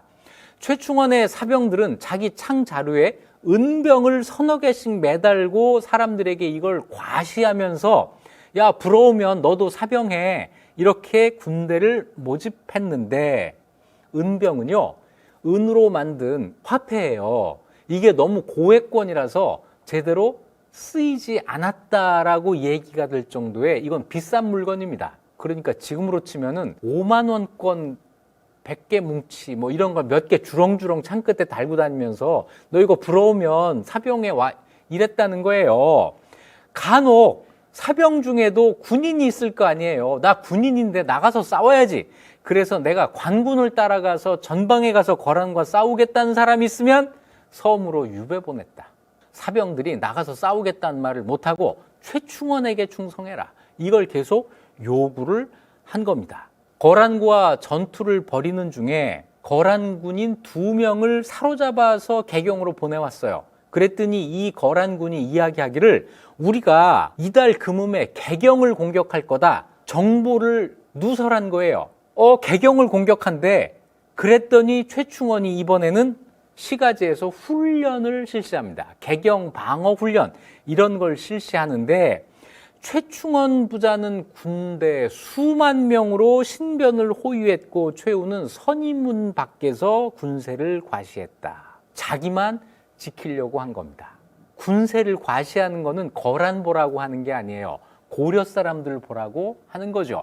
이 거란의 침략 상황을 이용해서 나에게 도전할 생각은 꿈에도 하지 말아라.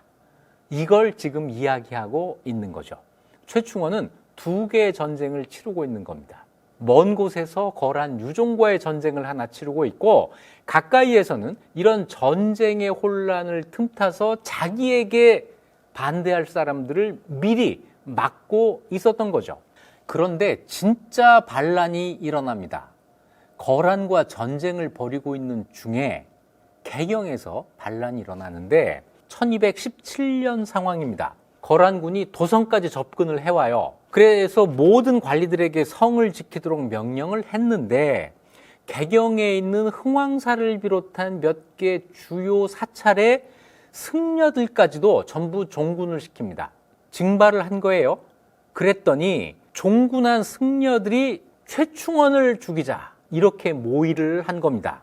그래서 자기들이 패잔병으로 가장을 하고 나가서 싸우다가 개경으로 도망온 것처럼 가장하고 선임은 개경의 문에 이르러서 거란군이 도착했다 이렇게 소리를 막 질러요. 빨리 문을 열어라, 우리가 들어가야 돼. 그랬더니 문을 지키고 있는 사람들이 의심을 내서 문을 안 열어줍니다. 그러자 승려들이 북을 치고 고함을 지르면서 문을 부수고 들어가요. 문을 지키고 있던 고려군 몇 사람을 죽이고 곧장 최충원의 집으로 진격을 합니다. 여기서 최충원의 가병들과 최충원의 도방이 지키고 있었을 거잖아요. 이 사람들과 전투를 벌였는데 여기서 패배하고 우두머리가 화살에 맞아 죽었다. 최충원의 군사가 추격해서 승려 300명을 죽였고 일당을 사로잡아 국문을 했더니 중군 원수, 이 중군 원수는 뭐냐면 거란 유종과 싸우라고 출정시킨 군대의 최고 책임자, 이걸 중군 원수라고 하는데 3군으로 편성했으면 중군, 좌군, 우군이 되는 거고 5군으로 편성했으면 중군, 좌군, 우군, 전군, 후군 이렇게 되거든요. 어떻게 편성해도 중군의 원수가 최고 지휘관이 되는데 이렇게 나간 정숙첨이 여기에 연루되었다라는 진술을 받게 됩니다. 다음 날 최충원이 성문을 닫고 승려들을 색출해서 모두 죽였다. 마침 큰 비가 내렸는데 시체에서 흘러내린 피가 내를 이루었다. 승려 300여 명을 또 참수했다. 이 일을 전후해서 참수당한 승려가 800명이 넘었고 시체가 산처럼 쌓여서 사람들이 수개월 동안 지나다니지 못했다. 이것이 도성 바깥에서는 거란 유종과 전투가 벌어지고 있었던 그때 개경 안의 상황입니다. 누구 책임일까요? 반란을 일으킨 그 사람들 책임일까요? 그런 반란이 일어나도록 한 최충원의 책임일까요? 가까운 책임과 먼 책임이 조금 다르겠죠. 이 정숙첨이라는 사람, 어떤 사람이냐? 거란 유종과 싸우라고 보낸 출정군의 최고 책임자인데 이 사람이 이 승려들의 반란에 연루되었다는 거죠. 이거는 반란군 입에서 나온 이야기이기 때문에 믿거나 말거나인데 어쨌거나 이 사람 어떤 사람이냐? 최우의 장인입니다. 최충원의 사돈이고 최충원이 희종에 의해서 죽임을 당할 위기에 처했을 때 중방에 있다가 군대를 끌고 들어가서 최충원을 구출해낸 바로 그 사람이에요. 자, 이 사람이 여기에 연루되어서 최충원이 죽이려고 했는데 아들 최우가 구해준 덕분에 유배로 그칩니다. 나중에 최충원 죽고 최우가 권력자가 되면서 다시 컴백하게 되죠. 그런데 이 사람 어떤 행동을 보였느냐? 사위를 믿고 제멋대로 굴었으며 서너 채의 집을 지었는데 모두 몇 리에 걸쳤다.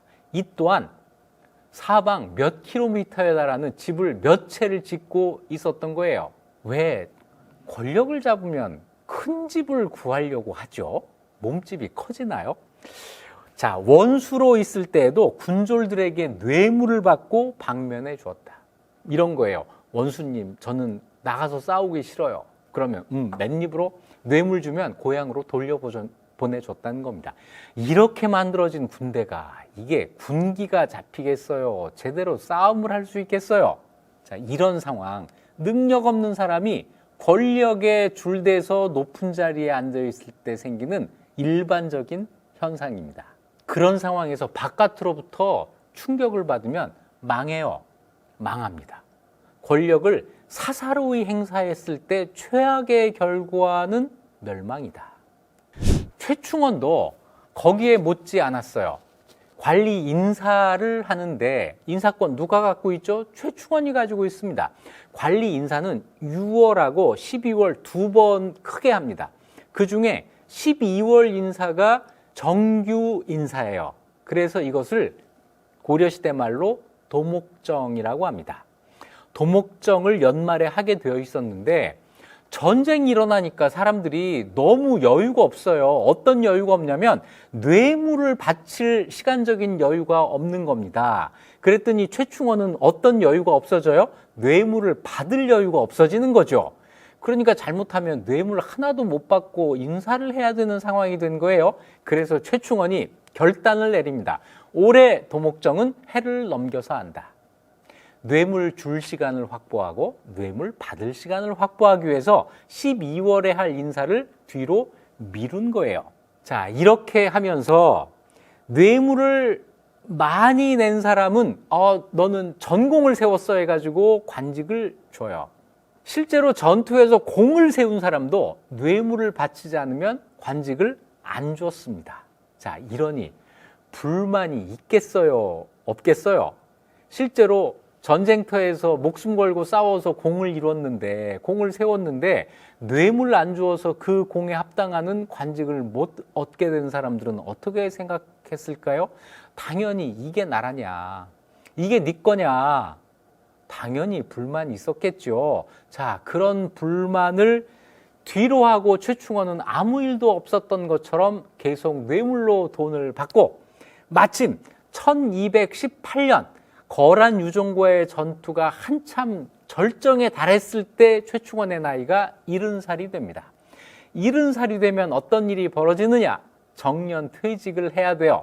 제 아무리 최충원이라도 나이는 안 먹을 수 없으니까 그 해가 오고 정년퇴직을 해야 됩니다. 최충원이 왕한테 저그만 정년퇴직하겠습니다. 정년퇴직의 옛날 말은 치사라고 하는 거예요. 치사를 하겠습니다. 그러니까 왕이 속을 뻔히 알아듣고 말리죠. 말리고 유사의 명에서, 담당 관청의 명에서 궤장을 하사해라. 궤장이라고 하는 것은 의자하고 지팡이예요. 의자하고 지팡이를 하사하면 이건 뭐냐면 나이가 들었으니 조정에 와서 서 있는 게 힘들어서 그러는 거지, 여기 앉고 올 때는 이 지팡이를 짚고 와, 이런 의미를 갖는 건데 70이 넘어서도 조정에 나와라 하는 이런 의사표시죠. 왕의 허락입니다. 이걸 받고 계속 업무를 봅니다. 정년퇴직은 이렇게 피해요. 그리고 다음에 드디어 왕이 최충원에게 왕시성을 하사합니다. 일반 군졸들만 이렇게 부당하게 공에 대한 보답을 못 받은 게 아니에요. 1218년 12월 달에 고려군이 그때까지 고려에 침략해왔던 거란족을 전부 몰아서 평양 바로 위에 있는 강동성이라고 하는데 몰아넣는데 성공합니다. 이때 북쪽에서 몽골군 10,000명, 동진군 20,000명에서 30,000명의 군대가 와서 강동성에서 몽골군과 고려군이 처음으로 만나게 되는데, 이 이야기는 고려-몽골 전쟁편에 있으니까 참고하시고, 여기에서 거란 유종을 진압하고 고려군 최고 책임자였던 조충이라는 사람이 개선을 합니다. 조충은 어쨌거나 거란과의 오랜 전쟁을 끝낸 승리한 장수예요. 그러면 어떻게 해야 돼요? 환영식을 해줘야 되잖아요. 그랬더니 최충원이 이 환영 행사를 못하게 막습니다. 이 환영 행사를 영아례라고 하는데 이걸 못하게 하고 사사로이 자기가 잔치를 열어요. 최충원이 초대하는 잔치, 이런 식으로 이 환영 행사를 국가 행사로 하지 않고 최충원 개인 행사로 격하를 시킵니다. 돈을 그러면 최충원이 되겠다는 이야기예요?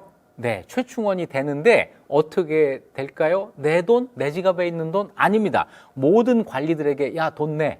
은을 거두어서 그 비용으로 충당을 합니다. 처음에 조충이 개경까지 오지 않고 서경에 잠시 머무르려고 했어요. 강동성의 거란군을 진압하는 데는 성공했지만 그 이후에 몽골군과 처리해야 될 일이 남았다고 판단을 했을 겁니다. 아마 그랬다면 조충이 올바르게 판단한 거예요. 그런데 최충원이 볼 때는 위험한데, 조충이 저 군대를 가지고 개경으로 오지 않고 해산을 하지 않고 서경에 그냥 머문다면 불안한데 생각을 해가지고 빨리 와라, 빨리 돌아오게 해요. 그래 놓고 환영 잔치는 관리들에게 돈 거둬서 자기가 개인적으로 베풀어 줍니다. 군공을 논할 때 이것도 최충원이 전부 결정을 하는데 공이 있는 사람에게 상을 주지를 않아요. 그래서 많은 사람들이 원망을 해요. 이때 이 원망을 삭히지 못한 사람들이 당연히 있었겠죠. 교위 10여 명이 시장에서 저작거리에서 각자 돈 내서 술을 마시다가 한창 술이 좀 되니까 이 독하지도 않은 술을 얼마나 마시면 이렇게 술 마시고 이런 일을 벌일까요? 지금 거란군과 싸워도 공이 있어도 뇌물을 바치지 않으면 관직을 얻을 수가 없다, 이런 말을 했는데 이걸 옆에서 듣고 있던 사람이 고발을 한 겁니다. 이거 우리 유신 때 이런 일이 있었어요. 유신 때 술 마시다가 대포집에서 술 마시다가 그때 박정희 대통령 욕하면은요 이런 일 당했어요. 그때 이런 일이 있었던 겁니다. 최충원이 자기 사병을 보내서 이들을 체포하고 그의 동료 100여 명과 함께 참수했다. 자기 욕했다고 죽인 거예요. 이런 어처구니가 없는 일이 그때 실제로 발생을 합니다. 이러던 최충원을 이길 자는 누구였을까? 세월밖에 없었습니다. 최충원이 병이 나자 왕에게 사직 표문을 올리고 괴장도 돌려보내고 왕씨성도 반납하고 죽음을 기다립니다. 일관은 이제 천문을 보는 관리가 말하기를 오늘 귀인이 죽을 것이다 라고 예언을 해요. 그랬더니 최충원이 악공 수십 명을 불러서 하루 종일 음악을 연주하게 했는데 음악이 연주되는 그 사이에 밤 3경이면은 밤 11시부터 1시 사이 거의 자정쯤에 음악이 끝나지 않은 가운데 죽었다. 고려사 세가는 1219년 9월 20일 최충헌 사라고 기록을 해놨습니다. 고려사는 누구의 죽음에 대해서 왕이 죽었을 때는 흥, 고위 관료가 죽었을 때는 졸이라는 말을 쓰지만 최충헌처럼 부정적인 평가를 받는 사람이 죽었을 때에는 사라고 씁니다. 사는 졸을 낮추어서 쓴 말이다라는 걸 여기서도 알 수 있죠. 장례를 치르는데 장례가 왕과 비슷했다. 왕이 죽었을 때와 비슷하게 장례를 치렀다. 자, 그런데 최충원의 죽음은 하나의 문제를 일으킵니다.